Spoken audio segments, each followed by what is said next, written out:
এখানে যে মৃত্যুদণ্ড হয়েছে এটা কোনো সাজা হয়নি এখনো। এটাকে আইনের ভাষায় বলে 374 of the criminal procedure code. যে মৃত্যুদণ্ডই দেখ না কেন লয়ার আদালত, এই মৃত্যুদণ্ড নয় unless it is confirmed by the high court, এবং 7 দিনের মধ্যে এটা হাইকোর্টে আসবে। আসলে পরে একটা আপিল ফাইল হবে। এই আপিলটা এক সময় পেপার বুক করার জন্য বিজি প্রেসে যাবে। বিজি প্রেস থেকে অথেন্টিকেটেড হয়ে পেপার বুক তৈরি হয়ে আসলে পরে এগুলো আসবে ডেথ রেফারেন্স সেকশন নামে একটা সেকশন আছে, এখানে আসবে। এইখান থেকে সালের ক্রম অনুযায়ী প্রধান বিচারপতি ডেথ রেফারেন্স কোর্ট বলতে স্পেশাল কোর্ট আছে, ওখানে ডিস্ট্রিবিউট করবেন। নর্মালি আমরা এখন 2018 সালের 19 সালের ডেথ রেফারেন্স কেস চলছে। এখনো প্রায় 7-8 বছরের ব্যাকলগ আছে।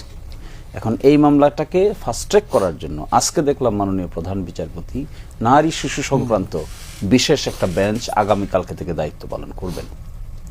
It is a good initiative fast track করার জন্য, কিন্তু একটা আদার সাইডও আছে। আপনি 1-2টা মামলাকে ফাস্ট ট্র্যাক করছেন, কিন্তু ডেথ রেফারেন্স প্রায় 1250 এখন পেন্ডিং আছে হাইকোর্ট ডিভিশনে।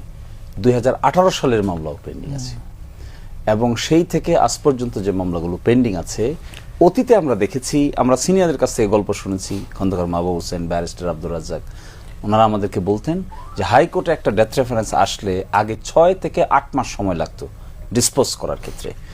এখন আমরা প্রায় 7 বছরের অধিক ব্যাকলগে আছি। এটার পিছনে 2টো কারণ। এক হলো পর্যাপ্ত পরিমাণ হাইকোর্টে বেঞ্চেস নাই, যে বেঞ্চেসগুলোকে এই মামলাগুলো ডেডিকেটেড ওয়েতে শুনানি করতে পারে। আবার এট দ্য সেম টাইম নিম্ন আদালত থেকে মৃত্যুদণ্ড দেওয়ার সংখ্যা এত বেশি যে কয়টা ডিসপোজ করে তার চেয়ে 3 গুণে সে জমা পড়ে। ফলে ডে বাই ডে ব্যাকলগ বাড়তে বাড়তে এই পরিমাণ আসছে। ধরেন হাইকোর্টে একজন মানুষের মৃত্যুদণ্ড কনফার্ম হলো, পরবর্তী স্টেপ কি? তাকে আপিল বিভাগে যেতে হবে। আপিল বিভাগে একটা মাত্র বেঞ্চ, মাত্র 5 জন বিচারক আছেন, 2টা বেঞ্চ করার কোনো স্কোপ নাই। সেখানে মামলার সংখ্যা যে পরিমাণ আছে, একজন বিচারকের ঘাড়ে প্রায় 6440টা মামলা পড়ে। এখন এর মধ্যে আপনি ফাস্ট ট্র্যাক করতে পারবেন। আমাদের আপিল বিভাগে 2012 সাল, 2013 সাল, 14 সালের মৃত্যুদণ্ডের মামলা এখনো পেন্ডিং অবস্থায় আছে, আমরা শুনানি করতে পারছি না বিকজ অফ ব্যাকলগ।